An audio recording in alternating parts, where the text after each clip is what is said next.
And now back to your regular programming. If you speak better to yourself. You showed up for probably the dumbest conversation we've ever had on this show. Let's have that smile again. Tell me how that happens. Physically should not happen. Relax. If you say Give me as well. 3 times a day, God will line it up. He's just an absolute hack, and he gets his ass kicked by the teammates every week. It's just terrible. Welcome back to Hack City. DeLeone and Sean Anderson here with our FCS Week 3 preview. We're going to be talking about Idaho versus Albany, SIU versus Incarnate Word, and a little bit of the murmurs going on with conference realignment. All that coming up and more. Before we get to it, though, Sean, can you share with our listeners a quick word from our friends over at BetOnline? I don't feel like it today. Do the goddamn BetOnline is the world's most trusted betting platform and your number one source for everything football. BetOnline has every stat, every matchup, even live odds and spreads to bet on during the games. Don't start with me. I'm doing the read, and I'm excited about it. Lost some money on Monday Night Football, and I'm ready to make it back this weekend with some college football betting.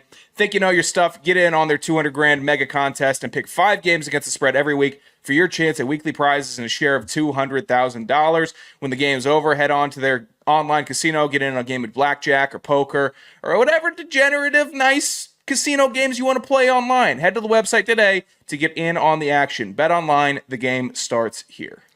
All right. Thank you, Sean, for You don't actually mean that. doing the read. No, well, for a second there, I didn't mean that. I thought I was going to have to pull it up and stumble my way through it. As I mentioned, we've got 2 great games. I want to talk about, though, the implications of what's happened with Pac-12 realignment and what it means for the FCS, because Sam Herder did a really good job of talking about this. Sean and I both, College Football Inquirer, our relationships with that show, having produced that today and listening to Ross talk about and Dan and Pat talk about implications of what happens with the Mountain West, it sounds like there's a possibility that Montana and Montana State could be on the radar for the Mountain West. And I wouldn't be shocked if we don't end up seeing teams like Idaho being in that conversation as well, a team that was at one point an FBS program. If you're living under a rock, the Pac-12 is expanding again, and they're bringing in Boise State, San Diego State, Fresno State, and Colorado State, meaning that the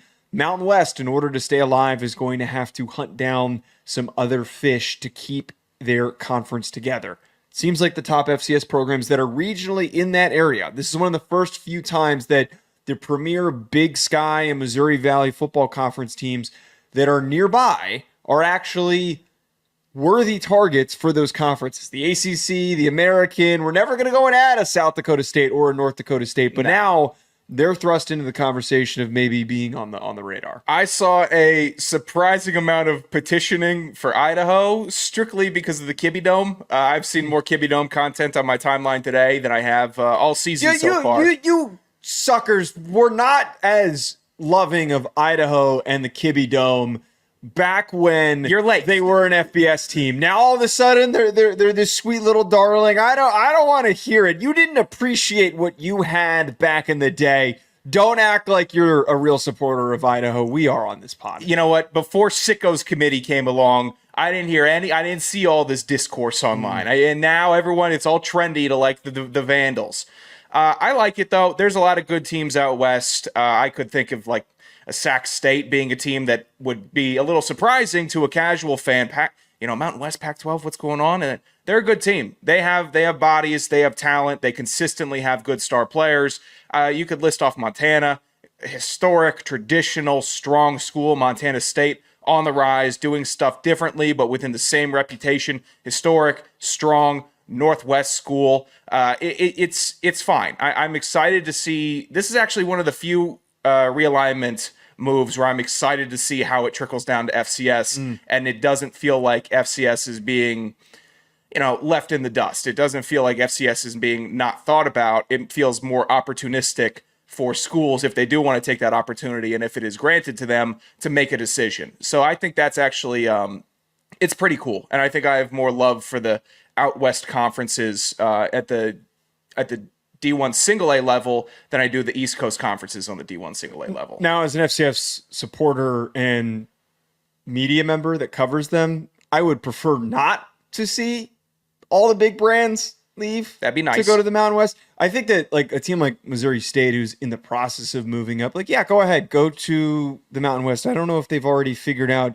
what conference they're going to, but some of the cast-offs I would much rather see end up going, and we end up sticking with the core of top programs that we have at the top of the FCS. I think one thing that will come down to this, though, I really think that a lot of these programs like Montana State, North Dakota State, South Dakota State, that are consistently in the national championship conversation. I mean, Eastern Washington, I think. Oh, be careful mentioning them, or else Zach McKinnell's going to freaking try to dunk on you on your poll tweets. All right. Someone's salty. God, somebody is just trying to poke fun, and you're getting all bent out of shape. He was nice enough about it, so I'm cool. But just yeah, it sounds like you're pretty butthurt about it. Any of those programs, though, that have, at one point or another are currently in the national championship scope are consistently in it, I don't totally see the value in wanting to make that jump. Yes, there's more money that's going to come with being in the Mountain West. I don't think that the dollars are so significantly more that it's worth making that transition. I'd love to know what those dollars are, but based on what it sounds like the Pac-12 is getting per school, I think it's like $10 million.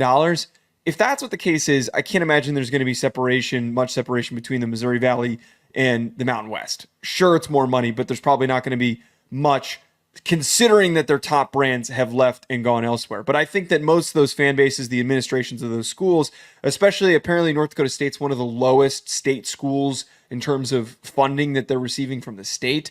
I really don't think that they'd like to move up just for the sake of moving up. You don't think Missouri State is making a big jump up to go to the Conference USA? Well, they are, because they don't care about winning. This is why, seriously, this is why we see Delaware. This is why we see Missouri State. JMU is an exception. But this is why a lot of times Jacksonville State, it's a lot of the teams that were good enough to go to the playoff, but weren't in the national championship conversation. JMU is an exception. Teams like App State, Georgia Southern, they are historically very good programs. But I think recently we've seen a sticking point with these teams that they would much rather stay in the championship conversation. I don't know. It all comes down to what is valued by these schools. Right. I always kind of hate that the priority seems to be just, we want more money. Okay, great. You get to go 9-3 in a bigger conference and make a few more $1 million a year. Does that really take you over the top? You're not going to win a real natty. I mean, the FCS championship is cared for. It's loved for. It's the best playoffs in sports, getting to go through that. You know what?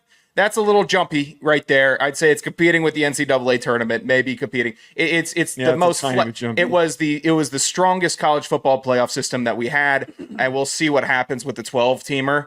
But people do care about it, and teams do take pride in going that far because it's loveless playing in the FCS, and we've said this before.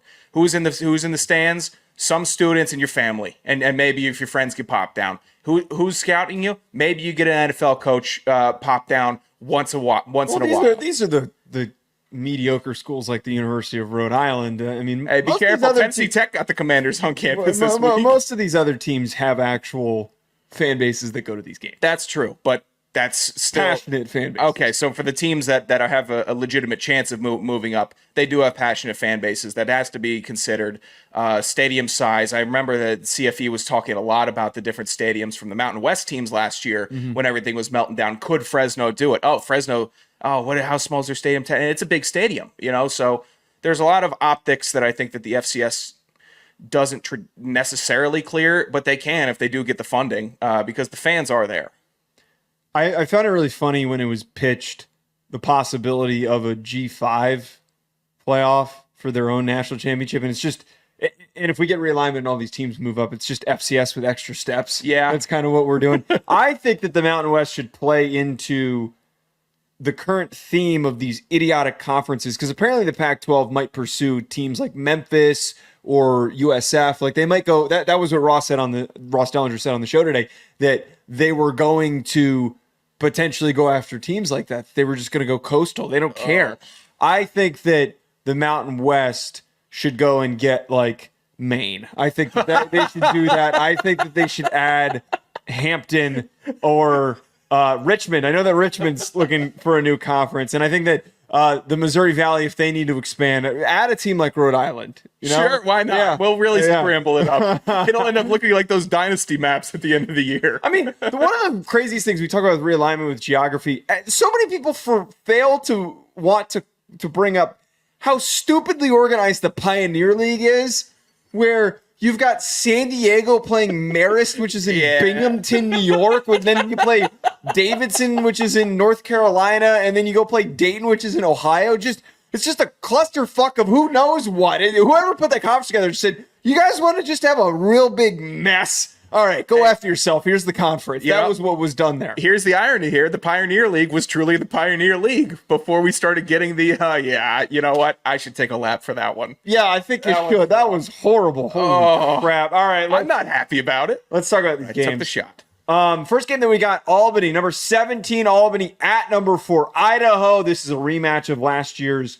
quarterfinal game. Albany's 1-1. They beat LIU. How exciting. And they also lost to West Virginia. Idaho, on the other hand, they're 1-1, but they almost played a really close game against a rusty Oregon team, but they pulled out the upset against a typically very stout Wyoming program at Wyoming. And now they're currently going through some injuries at quarterback. It sounds like the Jack Wagner, who suffered an injury in the game, is going to be potentially available. But if not, the next man up is Nick Josephic. One thing that stands out to me in this matchup, though, Idaho is tough as shit on defense. One of their top statistical performers, it seems, unless I'm missing something here, it's Kochak's son, who's a linebacker. I always kind of love that. It's one thing you can't really do at the FBS level anymore. The FCS level, you totally can have a coach's son who's just tough as shit, who's 6'1", 220, maybe not as rangy and as athletic as a 5-star, but he's going to come downhill and hit you. I really think, though, that this defense, though, is extremely stout. They're only allowing 18.5 yards per game, and one of those opponents was Oregon, and they're only allowing 3.1 yards per carry. One downfall that I've noticed with the Vandals, though, they're 3 for 25 on first down. That's not great. And I didn't love you knocking LIU at the beginning, because I'm taking you out to Nassau County Day, and we're going to have a fun time at the scenic beaches and the boardwalk, as I've seen many commercials since moving up here. Idaho's defense is certainly legit. Last week, defensive lineman Keyshawn James Newby had 3 sacks versus Wyoming. They had a really good defense last year. How will it carry over? You're going to have a bunch of turnover. The offense got picked apart a little bit. The defense got picked apart a little bit. They're playing these teams and holding them tight. They're playing single-leg teams. So I think that the confidence of having 2 strong games against teams outside of your sub-conference is huge for Idaho. They lose Jack Lane to the collarbone injury. Terrible. Having Jack Wagner get hurt in the second half, that's not great. But Josephic came in, and they didn't lose the game. That's about as good as you could hope for when it comes to the third-string guy stepping up and stepping in for the Idaho offense. How successful are they going to be? I'm not certain. You got a banged-up quarterback already. But the defense is the heartbeat of the team. They're going to continue to lead this team. And maybe we'll get another good, they're at home. So we won't get another Coach Eck plane video, but maybe we'll get a nice Coach Eck locker room video, because he's getting Twitter fired up. I mean, it's one of the best bits in FCS for Idaho, and they have the momentum for being a 1-1 team, how strong they've played so far. I'm not buying this Albany team in this matchup. I really think that Idaho is going to have an easy time. That's a tough, far trip that you're going to be making. But, God, they played LIU really close. They only netted 90 yards against LIU, 255 yards of total offense, only 4.7 yards per play. So they're having a little bit of a tough time producing some big plays.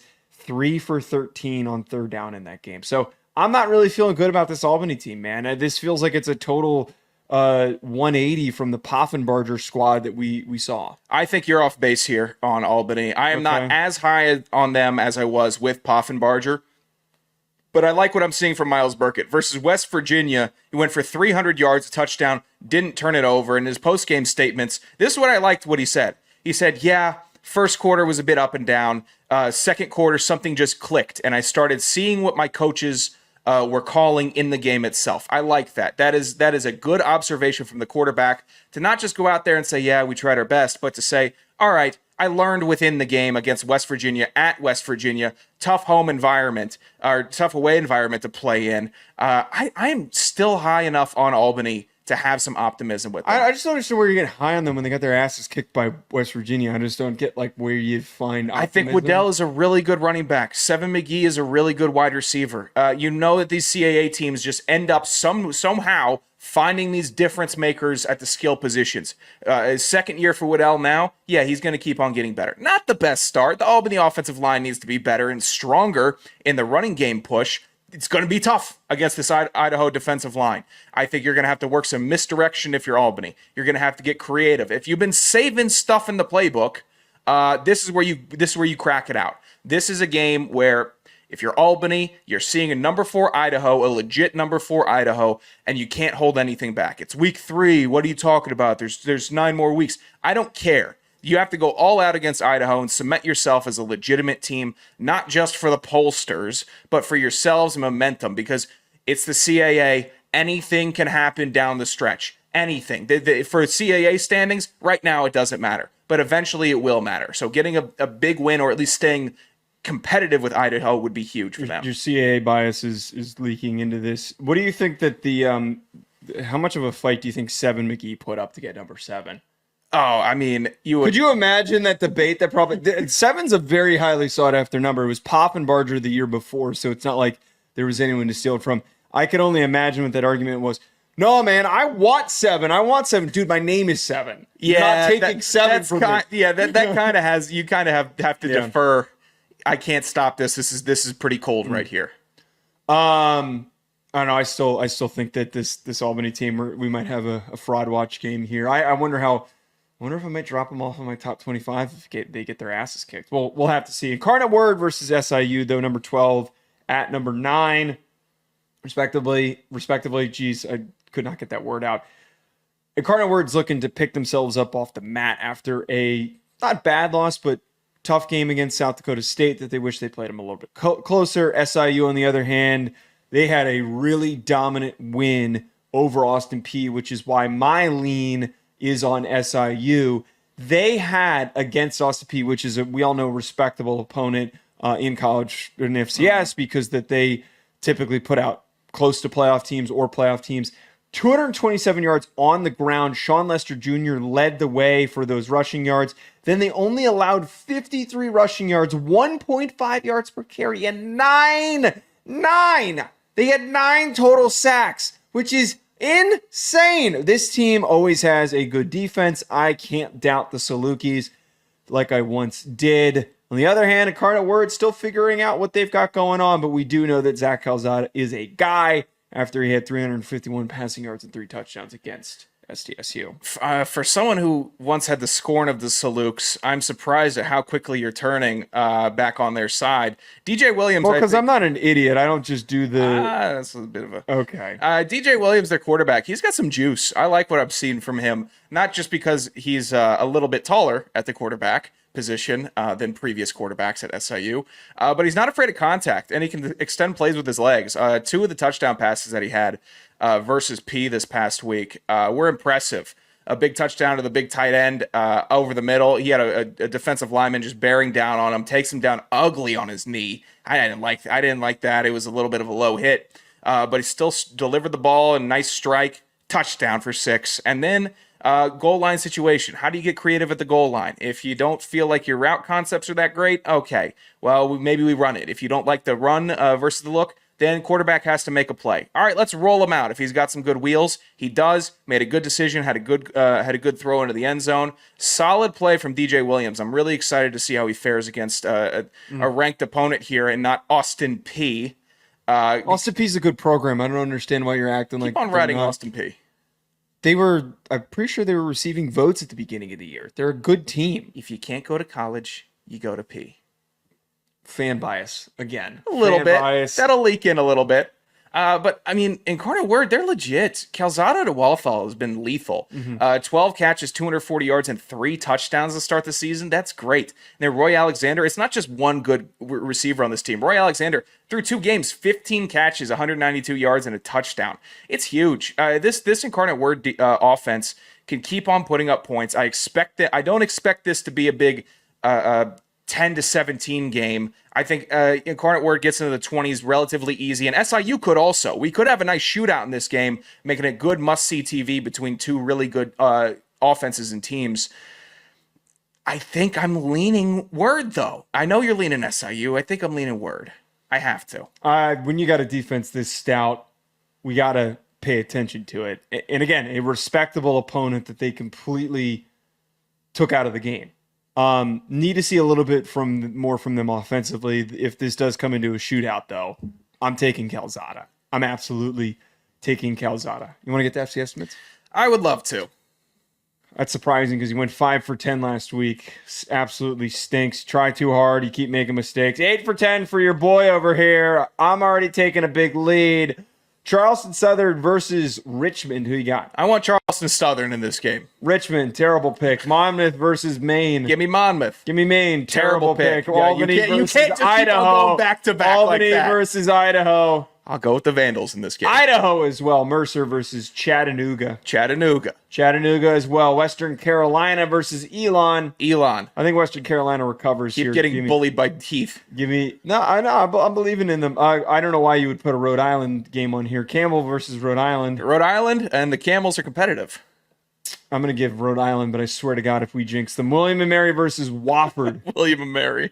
I'm going to take William & Mary, even though I'm a big Wofford fan suddenly. Incarnate Word versus SIU. I'm going with the Word. I'm taking SIU. Terrible pick by you. Nichols versus Sac State. I'll take Sac State, even though Nichols is legit. Don't sleep on Nichols. Yeah, I was debating here. I'm going to take Sac State, though. And then Duquesne versus Youngstown State. Give me the Penguins. Yeah, I'm not going to take Duquesne. Give me Youngstown, even though Darius got his ass kicked by, I forget who they played last. I think they played Mizzou. We can kind of root for Duquesne. They got Irby and Darius there. Irby's there too? Yeah, he had a great catch in week 1 or week 0. Toe tapper. It was sweet. I DM'd him. He just gave me a thumbs up. You're a fanboy. You're a fanboy. I'm trying to spread some love. You're a fanboy. John Irby dogged me. At Joe DeLeone at Sanderson Radio, folks. Thanks for tuning in. We will be back to recap on Monday. We'll talk to you folks later.